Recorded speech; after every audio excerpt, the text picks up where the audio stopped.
Hello, everybody. I'm Joshua Habursky, the Executive Director of the Premium Cigar Association. I'm joined by Scott Regina, our Board President. As the end of the year is quickly upon us, we wanted to kind of take stock on all of the different initiatives that the PCA and our dedicated staff and volunteer board has been working on over the past few months. We've had many different releases and new initiatives, and wanted to kind of run through the list and provide a little more clarity and information on those, as well as some key updates as we look onward into 2025.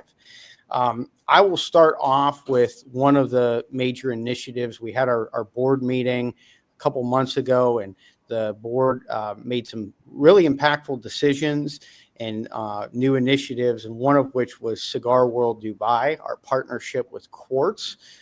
Quartz will be hosting a trade show in the Middle East, the first of its kind, dedicated to premium cigars. We will be their marketing partner for this event. We are encouraging manufacturers to participate in that, which will take place in November of 2025.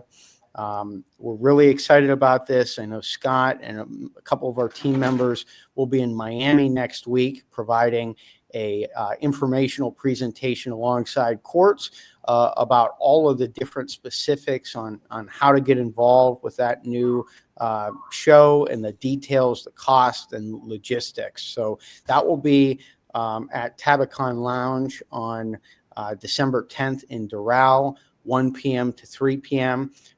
If you are a manufacturer based in Florida, we encourage you to come and attend. There are some low-cost options for participating. Additionally, we will be there for 2 hours.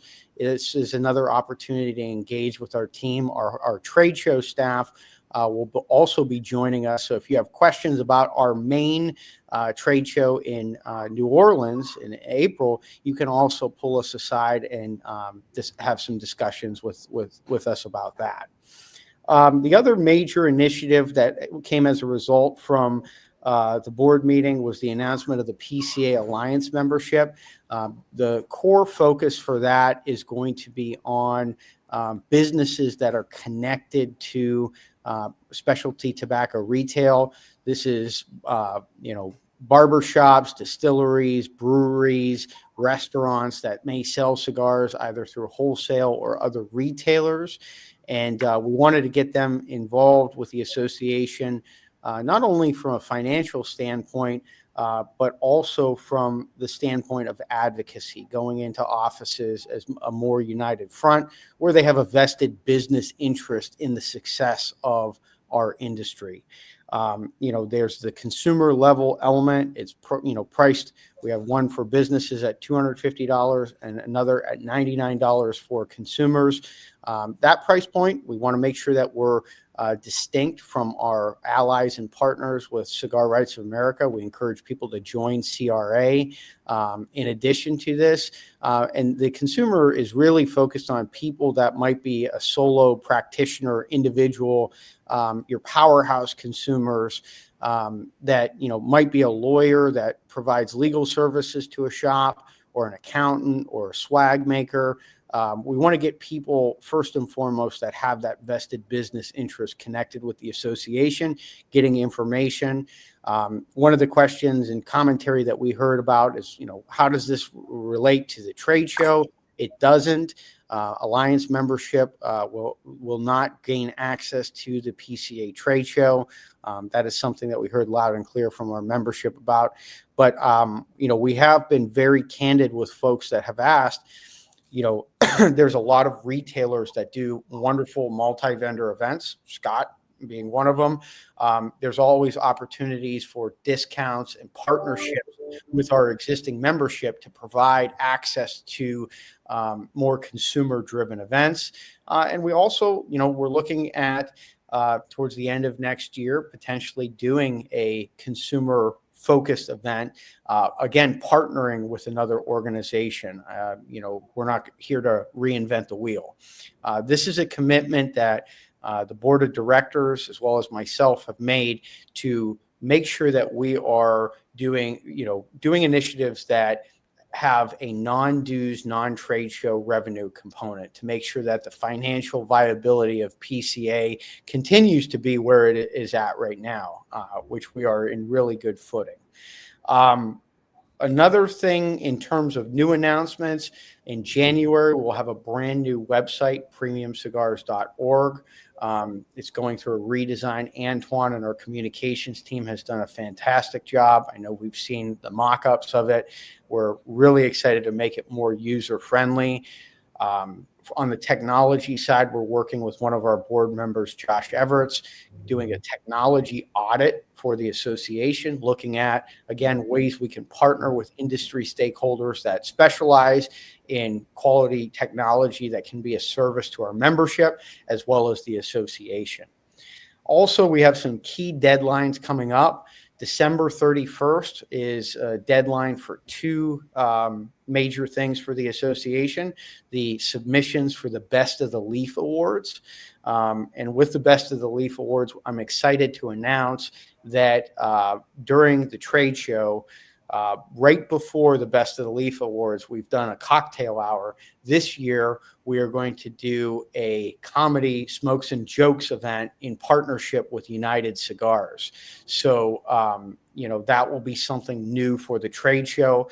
The board of directors has been very clear that we are investing in the entertainment and networking value in New Orleans. There are going to be plenty of places outside of the show where people can enjoy cigars.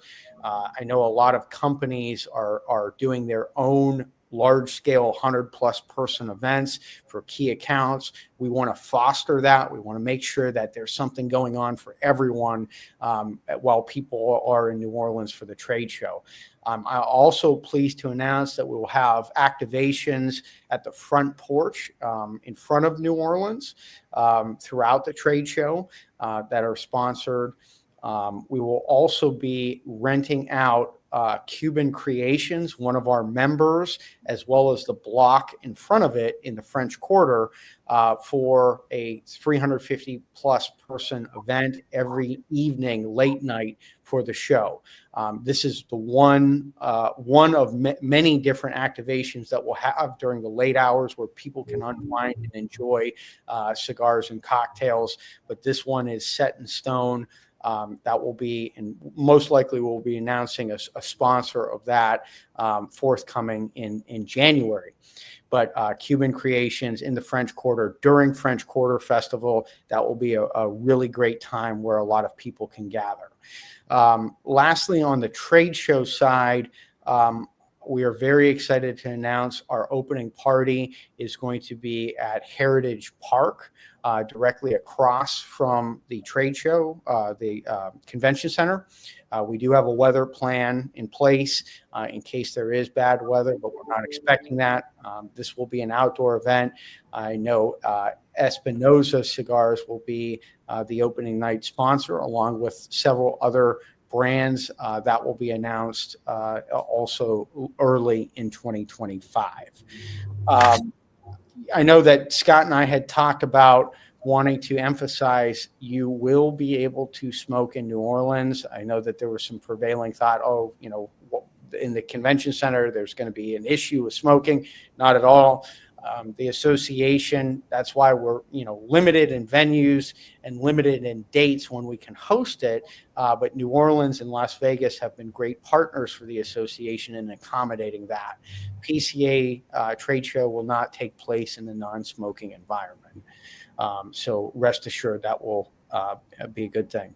The other deadline, and I know I apologize for skipping around, there's a lot of announcements to make, but the other deadline on December 31st is the election nominations for the board of directors. We have 4 retail seats and 2 associates. Those are for new applications as well as some re-elections. I know some folks that are currently on the board that will be seeking re-election. So those nominations are due by December 31st. Another thing that should be hitting members' doors very shortly is the last issue of 2024 for the magazine. This will actually be polybagged with the print version of the almanac. Antoine and our team has done a phenomenal job in putting together a digest of information that is the PCA Almanac. The PCA Almanac in print form will be going out on a yearly basis, and we really encourage people to take a look at that. We will not be doing a digital almanac. That is one of the changes that we've made. That will not take place this year or next year. I want to highlight one other thing, and I'll turn it over to Scott to kind of clean up on anything that I may have missed. But the association is in a very strong footing on the dues renewal side of things. We are seeing people take advantage of that $50 discount. Thus far, as of the beginning of November, we had 30 brand new members, and also 30 members that signed up that have previously not been a member for 5 years. So our outreach plan, hopefully you as membership have noticed that our team all the way down in our staff are attending more events. We're more accessible. We want to take feedback and advice. The board of directors is also very forthcoming in trying to be transparent. And that's why Scott and I want to do things like this, 2 or 3 times a year. I know that you hear a lot from Glenn and I on the advocacy side, and we do broadcasts like this, but I want to make sure that everyone is aware of what's going on in the association beyond advocacy on a regular basis. Earlier today, our team and Scott conducted a press conference, media conference, to answer any questions. I will be on a couple broadcasts. One this evening, Cigar Coop tonight at 10 p.m. Eastern time. So want to make sure that we're getting the message out there on what's going on. Scott, anything that you'd like to add? Great stuff, Josh. Obviously a lot going on. I have a couple of questions that might help kind of clean up anything that you might have missed. I know you mentioned Cigar World Dubai next week. Our team's going to be in Miami to do a live presentation with the partners of that show.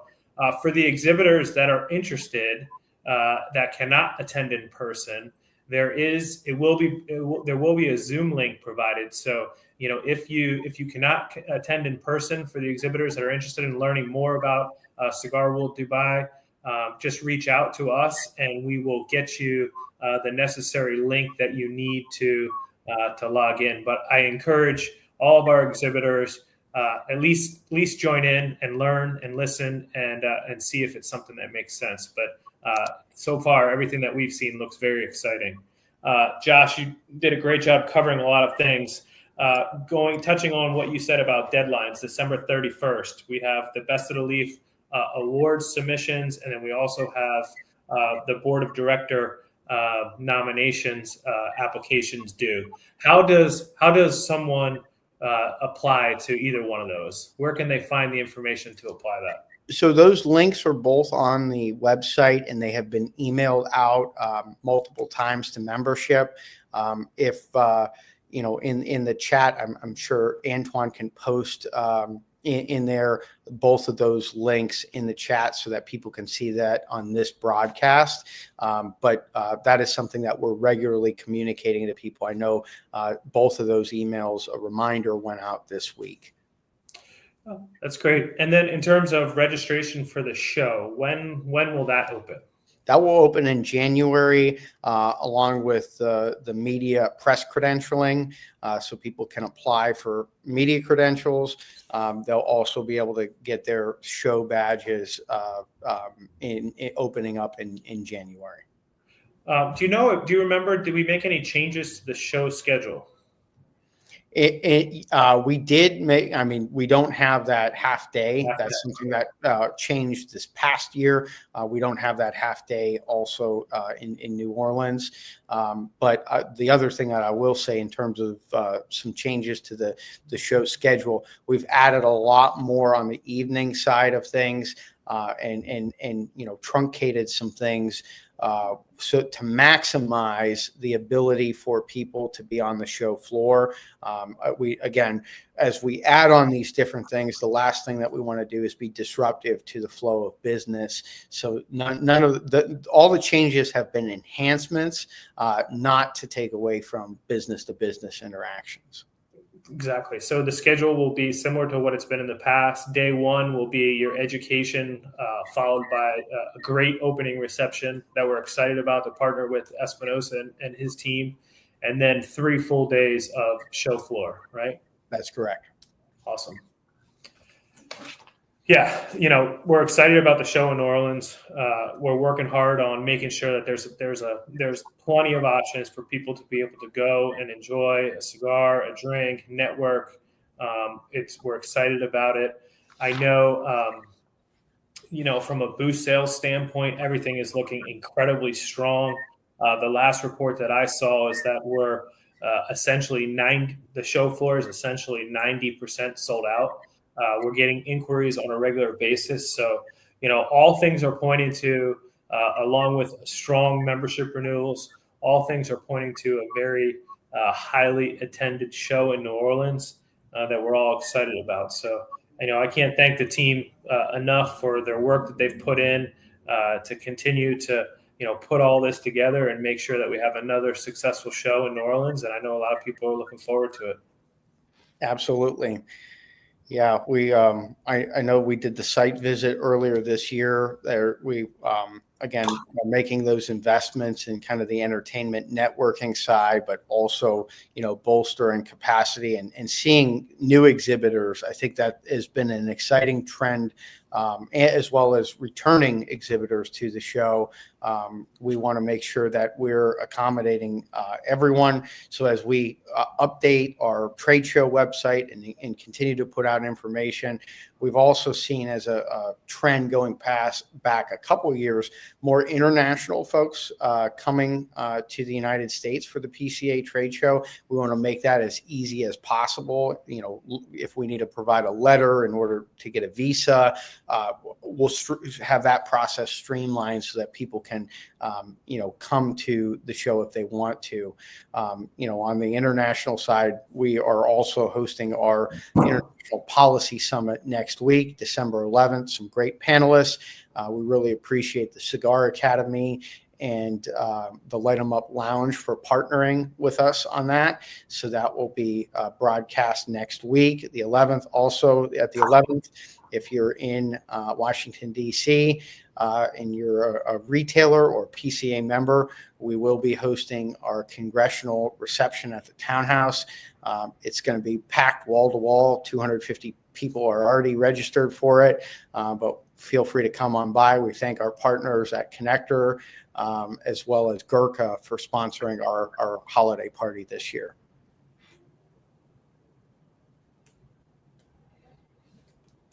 Scott, anything else? I think you covered everything unless you were going to touch on advocacy at all.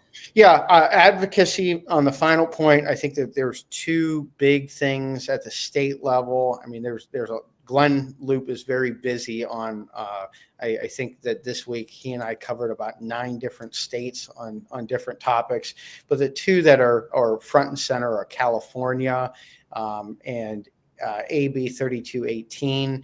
We're working with some coalition partners and working with the Attorney General's office there to get some clarification and push back on some of the last minute changes that the legislature and the governor put forth that would be problematic for premium cigars.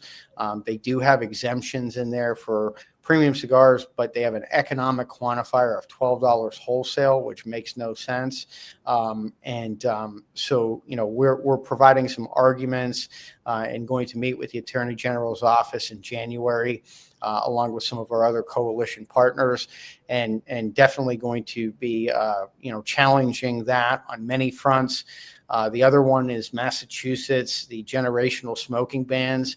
We got word that that's going to be introduced at the state level. We are going to be doing a full-fledged grassroots campaign on cigaraction.org against the generational smoking bans in Massachusetts.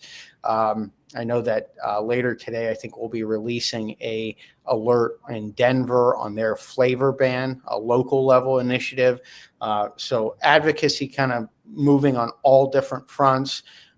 With the new administration and new Congress, we'll be hosting an event collaboratively with the Congressional Cigar Caucus in February, and really trying to engage and get the story of premium cigars front and center in those new offices.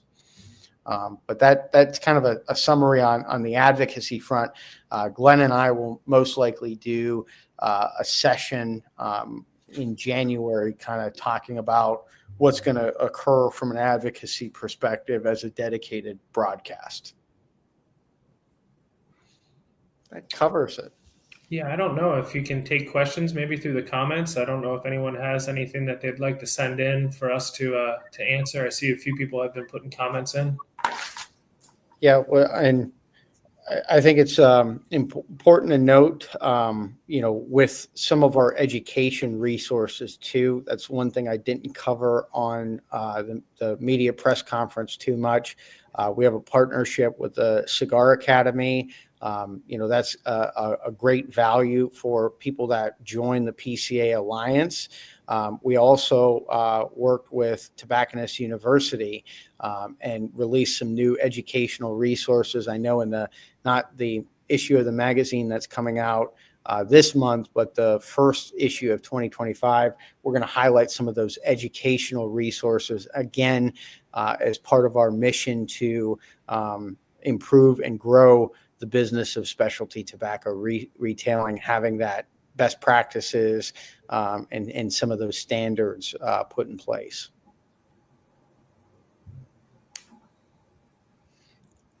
I don't see any questions in the chat. If you have any, please feel free to reach out to me or anyone on our team.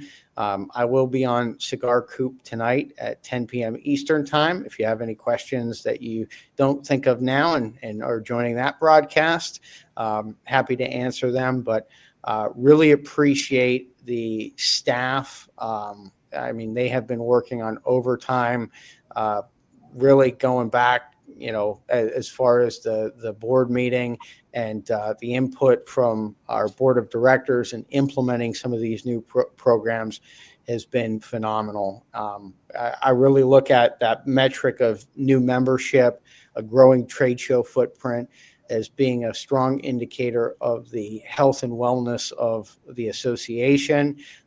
It's been a true honor and a true pleasure to take the helm of PCA this year. And I tell you what, I think Scott Regina is the person that I talk to the most on a daily basis. And he has been steadfast through all of this. His leadership has been incredible, working with the whole board and especially the executive committee and Greg Zimmerman obviously teed some of this up. Scott, in terms of implementation, really good work from you in getting the board and the staff in sync on the mission of the association. Awesome. Well, this has been great, Josh. Thank you for putting all this together and organizing this and all the hard work that you're doing. I'm not really seeing any questions. So if they come up, please reach out to us and we'll do our best to get you guys answers quickly. Thank you all and have a great holiday if I don't see you before then. And hopefully you get a lot of customers coming in to do that holiday shopping, support brick and mortar. Happy holidays. Thank you.